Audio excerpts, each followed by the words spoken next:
So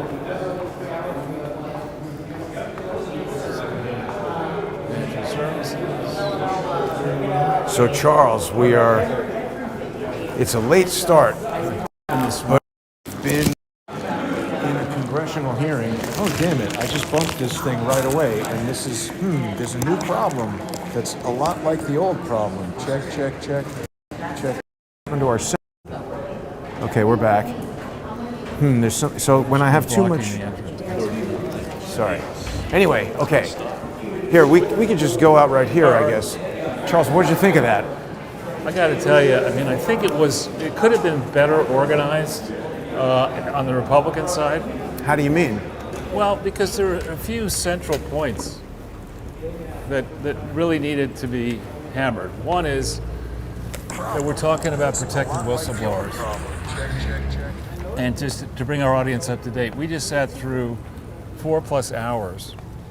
Roughly, right? I apologize because I made a mistake. I thought it was starting at 9 a.m. That's why we're so late with the show, and it's all right. It's confusing with the schedule there. But we sat through 4+ hours of testimony from two brave whistleblowers, both longtime IRS agents, senior agents. In fact, both in the supposedly in the complex international crime investigative units. Seems like pretty advanced level. Right. And whether you disagree or agree or disagree, whatever your political persuasions may be, I think in a government as vast as the federal government currently is, with so much spending, with so much ability to corruptly enrich foreign donors, domestic donors, politicians, you name it, there really needs to be a formal mechanism that is reliable, that we believe has integrity, where if people inside the machinery find evidence, credible evidence of corruption, and they come forward, they should be afforded the protection to make their claims in confidence, have those claims investigated, and then be free from the type of retaliation which is so apparent. We gotta go this way, sorry. Okay. So here these two guys come forward. They're savaged. There's the Capitol building. Yeah. What's left of it. Is that the direction we're going? Or? Yeah, I think it is, isn't it? Yeah. I don't think we're going to... Oh, yeah, we have to go on this side of the street, I think. Sorry, I'm all it's all right. Out of sorts here. It's a beautiful but very hot day. In the neighborhood.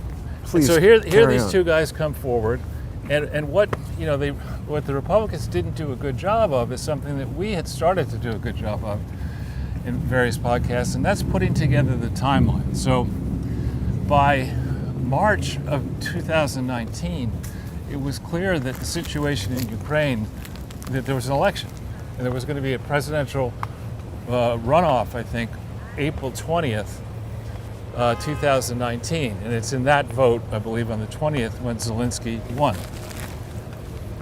Prior to the 20th, Joe Biden hadn't decided to officially run for office. There were rumors in March. April 25th, I see as the day that right, but when in the timeline that we developed and showed the crowd earlier, there was some sort of campaign event or like kickoff event or whatever. Let's just let this person get by us.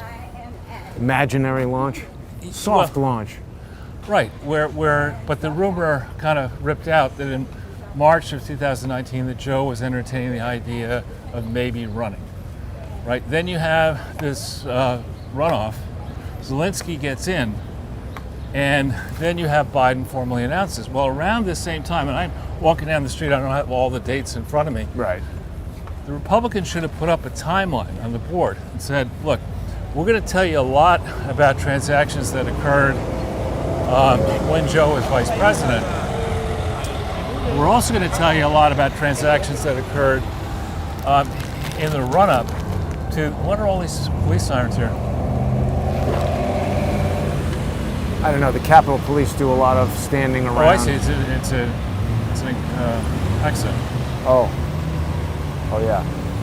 So in the run-up. So in the run-up, or in the decision for Joe Biden to run for office, I mean, he was a grievously wounded candidate, frankly, prior to his formal decision, right? The first time he'd run in 1988, he had to humiliate himself, go out and make these extravagant claims, repeat them, have people subtly question them, then forcefully question them. Then he had to give a speech where he said basically, I'm an idiot.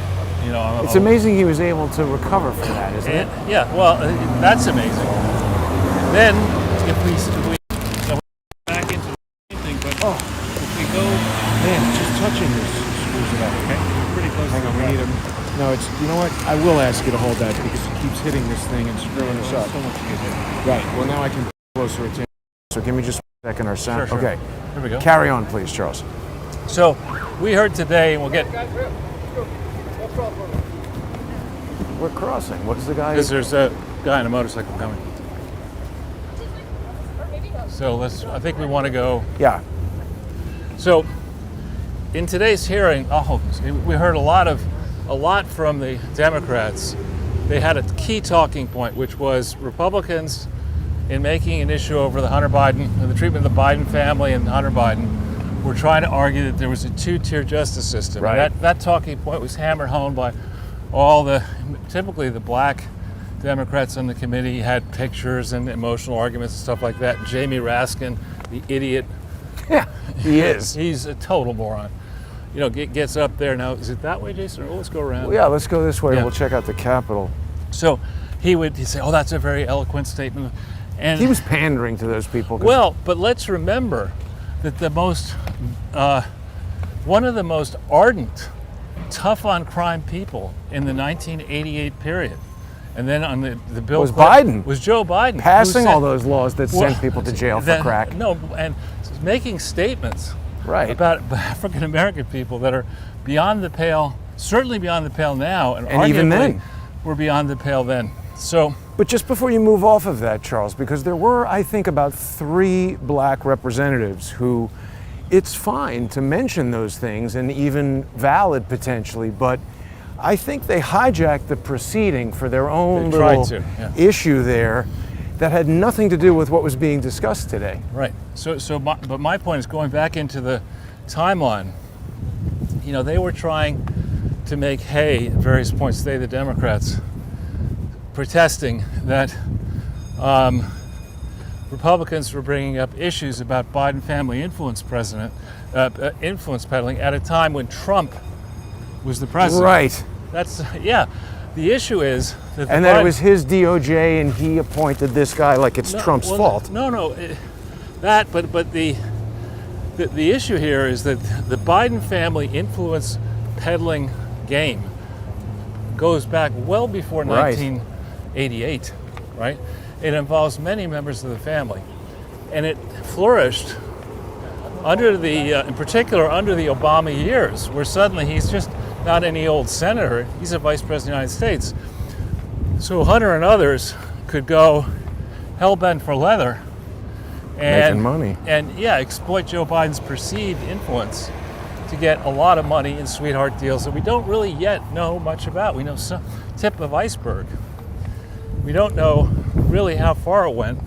And going back to my favorite topic, one of the reasons that the Bidens were able to exploit this is because Obama allowed the Clinton Foundation to go hog wild under those years, and Biden must have known about that. And Biden emulated the Clintons with foundation fraud that we really haven't gotten into in the depth I'd like to do. And arguably now, the Obama Foundation is engaged in the same sort of Clinton Foundation frauds. So, this was a good hearing, but it wasn't an A+. Yeah, I agree. Well, the thing that was interesting about it was, crimes being done by the president and his family and things that risk the national security, it really should be bipartisan, even if there's aspects of it that are disagreed upon. He's going to want us going this way. In general, you would hope that Democrats and Republicans would agree that anybody taking advantage of the office of the presidency, around the barrier there, anybody taking advantage of the office of the presidency in the way that it's alleged, should be a great concern, no matter what party Right. the perpetrator is or the evaluators are. Now, we've got a whole fence here. No, you got to go around the fence. Yeah. Down. That's the point. And, you know, there were multiple members on the Democrat side who were saying things like, oh, well, we've seen no evidence. I mean, that's just haven't looked at false. it. Well, We've seen a lot of evidence. Well, that's like the Clinton impeachment trial. The senators refused to look at the evidence. Well, this is their whole tactic, Charles. I mean, in my cases, I've presented mountains of irrefutable evidence, and it's not like they've addressed it and said this is wrong for this, that, and the other reason. When you have evidence, like in this hearing or in the case I'm talking about, the method is to just ignore your evidence and say you have no evidence. And castigate it. There's so-called evidence. Right. You know. It's like, wait a minute, we have bank records. This guy's an investigator from the IRS. And like, oh, but isn't it true that some lawyer disagreed with you? Right. It's like, listen, man, go find any criminal case. There's going to be two lawyers in disagreement. Well, one of the things that I think Republicans are not good at doing in debate is to get to a point, and I remember doing this decades ago in business, you could discuss a contentious issue for a long time, and you reach a point well before the long time has passed where you realize nothing's going to move the needle. Right. What Democrats are very good at is saying, I take offense at this, and for these 15 unrelated reasons, we're going to do this. And whereas Republicans should just say, listen, we've spun enough of the taxpayer, burned enough of the taxpayer money, overlooking obvious treason here. Yeah. Now, this is a chairman of the Senate Foreign Relations Committee, former chairman of the Senate Judiciary Committee, former vice president, now president of the United States, who is rich beyond imagination. Right, where did that doing come what? from? Right. You know, and you can balk, you can refuse to look at the evidence, you can come up with your explanations and your side arguments. I have run out of patience with this. We are the majority. We speak for the majority of the concerned people. Forget Republicans, Americans. In this, Right. Looking at this, Americans are struggling to make ends meet, struggling to figure out how to retire in dignity, struggling to figure out how our children and grandchildren will bring the debt of this mess under control eventually. And we're sick and tired of your bullshit. No, you're not going to go from your current position to emulate Hunter Biden and Joe Biden, who live like billionaires off ill-gotten gains. No, you're not going to steal more money, from government programs or from foreign aid or for whatever, disaster relief. No, you're not doing any of that.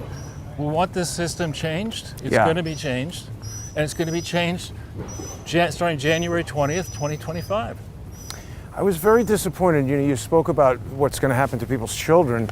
We've got children right there in Congress. The freshmen. We had one guy there, I think his name is Frost, perhaps? Yeah. Who is a BLM activist who's now in Congress. Yeah. And he is a progressive caucus guy who's saying, oh, we shouldn't be having this. We should be talking about how corporations need to be taxed out of existence. And every billionaire. And every billionaire needs to be audited. It's like, listen, dude, I don't even think you know how to tie your shoes, let alone what the hell you're talking about. Wasn't he a BM activist? Bowel movement activist? Maybe. It was not a BLM activist. Maybe. But the point is, I mean, this guy's talking about, there were a lot of people in there who wanted to hijack. When I say a lot of people, I mean among the Democrats, who wanted to hijack this, and it's very similar to the other hearings where they're just like, this is a waste of time. We need to be talking about Trump and January 6th. Well, right. None of this stuff, despite the evidence. Yeah. Matters.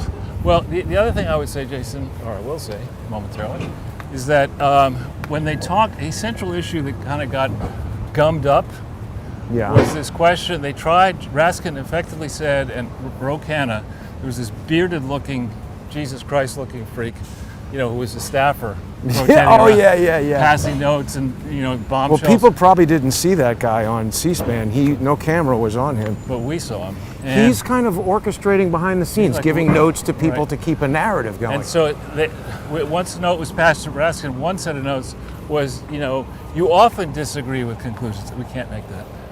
It's like, so what? Well, no, they were basically retaliating. They're trying to paint him as disagreeable, etc. Now, is this the right way down to Constitution? Well, we don't want to tell people which way we're going, but we've got to go down this way.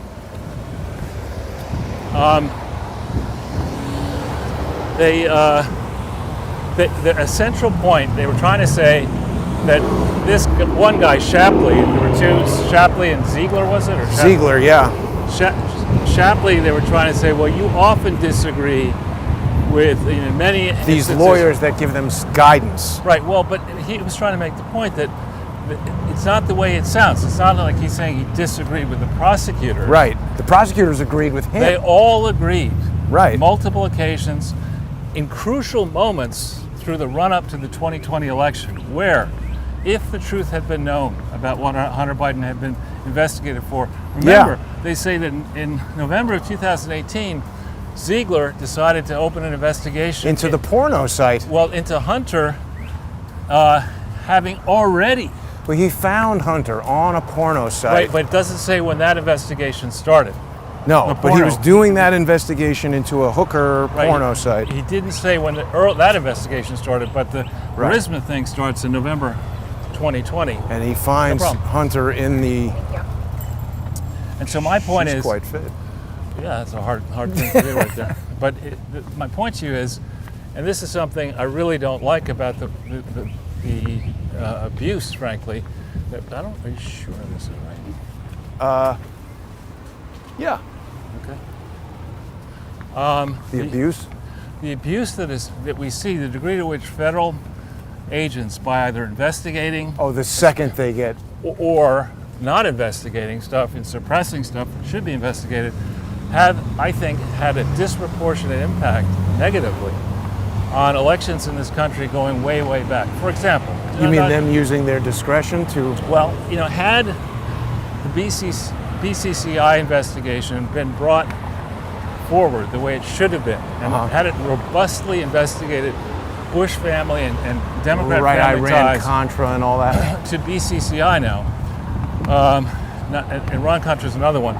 But to the BCCI was like the predecessor to the banking crisis HSBC and everything. Of 2007, 8, 9. It was a fucked up conglomerate in the Middle East that shouldn't have been given us. It was lightly regulated. What wasn't Oliver North banking there or something doing with Iran-Contra? Anyway, never mind. That's not important. Iran-Contra is another one, but there are a lot of scandals that should have been investigated much more in depth. And by failing to investigate them, you either let the Bushes off, you let the Clintons off, you let Obama off, you let... Wasn't that the deal making though? We won't investigate you. That's why Trump is such a problem, because he threw off that pattern where now we got somebody who might investigate us. The other thing they kept trying to make a point out of, Charles, is that, Trump appointed this guy, handpicked. Again, I'm sure some asshole recommended him to Trump, and Trump had no idea who he was. Well, again, that whole thing is a huge problem because remember what John Roberts said. There are no there are no Obama-era judges. There are no... Right. These are supposed to be judges. They're confirmed.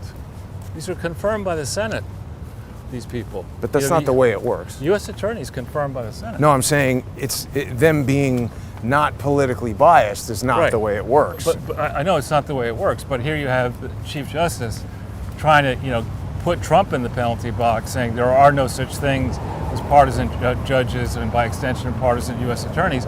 We know Roberts is wrong. We know there are, but now here the Democrats are making hay of this Trump appointed this, this Trump appointed that. Well, it's one thing to make Weiss, he's a Trump appointee. These creeps that we saw trying to manipulate and actually manipulating the hearing today are quite capable of saying, all right, optically we'll say that Weiss has the power to do this, but we'll have a side agreement that no one's going to see, which says no, he doesn't. So, well, there was another detail like that in what you were just saying about the guys disagreeing with Shapley. It came out much later because what they do is they ask a pointed question that's intended to get them a Twitter soundbite, and then they make the guy shut up so he can't answer, and then you need a Republican to yield the time to allow the guy to answer. And what he said was, the lawyer gave him a letter saying, yes, we concur. Then the higher ups said, no, that lawyer didn't concur. And when he told her, she was like, what are you talking about? I did concur. So there's shenanigans going on there again, and Ro Khanna is just citing whatever piece of paper. This is the same thing they're doing to me in court. They're like, this is what you said. It's like, no, it's not what I said. That's the opposite of what I said. And you go, well, since you said this, you lose. Get out. And that's the end of it. Yeah. But anyway, it went on longer than we thought. went on longer than we thought, and it started much later than I thought. But we're not going to go in over here. We're going to continue down that way. So we still have some time. And I apologize to our viewers for today being a little bit, probably going to be a shorter show than people were expecting. But sometimes we have to do these special missions, Charles. I know. Do we get extra combat pay for this? I'm just wondering. I don't know. Maybe if people decide that they love it that we go to Congress and they want to become sponsors of Crowdsource the Truth by going to odyssey.com/@crowdsourcethetruth, crowdsourcethetruth.substack.com, or subscribestar.com, or patreon.com/crowdsourcethetruth would help a lot. Gas money and whatnot. So please become a sponsor. The other thing I would say that the art department for this, Oh, we didn't thank talk you. about the antique shit show. But, Yeah. I mean, that's exactly what the U.S. government is. It's an I'd say,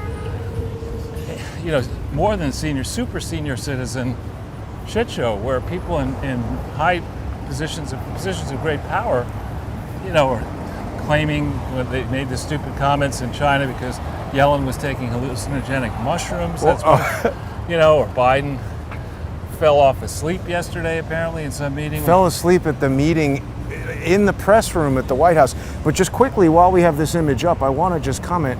People are finding it interesting.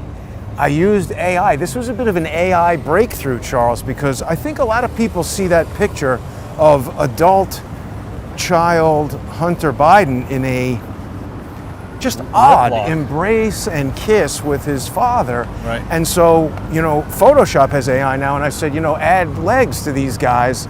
And I guess the AI in Photoshop agreed that it's a bizarre image because it put Joe there with his pants down and the underwear hanging out. It's going to be pretty hot going up this way.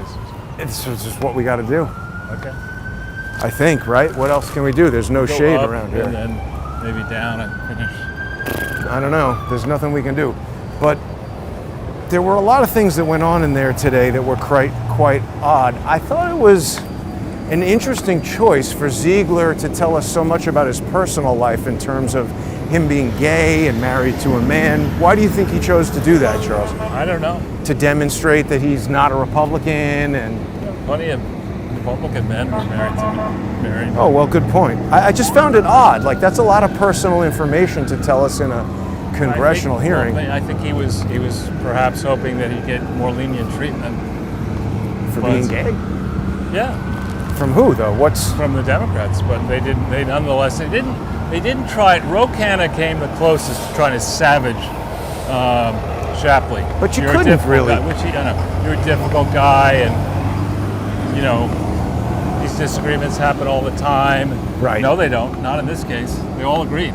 Right. And you have to go back through the timeline of when did they actually agree, and then what was going on with the primaries, and how did Joe Biden go from losing the first debate, whenever that was, in 2019, to and thinking about having to leave the race. How did he go from that to winning Super Tuesday and being the presumptive nominee around the time where this memo, where the attitude on the memo shifted, right? Yeah. So we need to go back into that timeline and address that timeline a little bit better. Well, unfortunately, I think it's going to be a little bit of a short show tonight because It's hot. it's hot and we've got to get on the move here. Yeah, I don't know. The other thing I was thinking, Charles, is that these congressional hearings are really just kind of like group therapy. Go up and down. We got to go that way. But actually, look at this chicken. What is that doing? Do you see that giant chicken over there? It's a mighty blue hen. Oh, is this something from Delaware? I doubt it. Who are the blue hens? That's the used to be the Delaware. Delaware. But it's a rooster. Yeah. Oh, so now you're a biologist, are you? And I'm also a chicken expert. Only at eating them. But wait a minute. Yeah, so it's almost like group therapy for these congressional reps. Shouldn't there be some sort of I would like to see there be some sort of a challenge and an outcome where if one side wins, then it goes to the next level where it like automatically creates a criminal referral, or there should be some goal that they're looking to achieve, because otherwise it's just sitting around yapping at each other and then nothing ever happens. Well, that's why I say I don't think Comer did as good a job as he could have done there. I mean, if he had, I would sit there if I were the chairman and I'd say, or just participating, I'd say, look, we want 3 key takeaways. We want another 7 takeaways beyond that. So 10, we want the audience to listen to both sides and come away concluding what? What is the most important thing we want to, the next most important thing, the third most, what evidence do we need to put out there so that as people think about the histrionics and put them aside, they can focus on the evidence, say, you know what? Point number 1 is compelling. Point number 2 is even more compelling. Point number 3, with 3 points, we know there's a serious treason issue here. There's a serious national security vulnerability issue here. There's a serious pathological fuck-up approach to the way the Biden administration runs things, and there needs to be accountability. Now, this is the famous Courthouse, is it not? It is. E. Barrett, pretty man. So I would vote for maybe turning around, or... But we're going somewhere. Are we going in the right direction? Yes. Okay. Good. So, yeah, I hear you, but it causes me to remember something else that somebody said. Another one of our freshman African-American representatives, Right. her reason for this not being a worthwhile thing to do is that people can't pay attention to this. It's too complicated, Right. and they're tuning out. I was like, listen to me. This is not The Bachelor or Right. your YouTube show where we need to get high ratings. This is Congress. It doesn't matter if people are tuning out because it's too complicated. That's not a reason to not investigate criminal activity. That seems like an accident ready to happen. It is. But Charles, there's so many stupid people in Congress. It's bad. It is indeed. Oh man, that guy's wearing a USA shirt. What could be more appropriate than a passed out homeless guy in Washington, D.C. wearing a USA shirt? This is David's tent. D.C. What is going on here? The service. Oh, somebody's wedding. Come join the celebration. It's I'm not sure exactly where we're going, but... Well, yeah, I think this might be one of our shorter shows, Charles, but we'll ruminate on this, and I'm going to even watch it again, and perhaps we will do more shows about it. All right. But we wish our team a happy and... Yeah, Raskin was disgraceful. We're just going to go kind of right past here. Okay. And in the shade. Yeah, all right, we'll wrap it up here. Thanks for tuning in, everybody. Thanks for waiting. Sorry to keep everybody waiting. Sometimes things just go that way. But yeah, I was posting a bunch of tweets. A lot of people are not aware that I had to create a new Twitter account. It is at JG_CSTT. So you can follow me there if you want. Here we have a Ukrainian flag. This might be the Canadian embassy. It is. Yeah. So they love Ukraine. Stand with it, according to them. But yeah, that'll be all for right now. Thanks for tuning in, everybody.